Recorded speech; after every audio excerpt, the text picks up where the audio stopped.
আমাদের মনের মধ্যে এখন সরফরাশি কি তামান্না, স্বাধীনতার চেতনা আমাদের মনের মধ্যে এসেছে। দেখার বাকি আছে জালেমের বাহুতে কত শক্তি আছে। আমাদের বাপদাদারা বাঙালি ছিলেন, খাঁটি বাঙালি, তাহলে আমরা কেন এখন জয়ীফ বাঙালি হলাম, কেন জাল বাঙালি হলাম কেন? আপনার বাসার কমোড পর্যন্ত ইংরেজদের আদলে করা,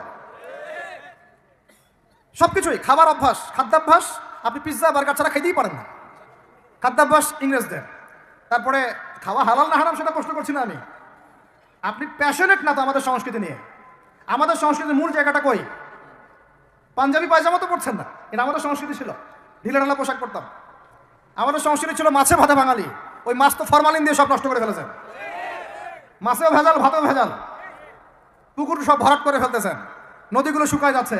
নদীমাতৃক বাংলাদেশ, নদী কোথায়? নদীতে পানি কোথায় বলেন? পানির ন্যায্য হিস্সাই বা কোথায়? আমাদের কি পানির ন্যায্য হিস্সা দেওয়া হচ্ছে?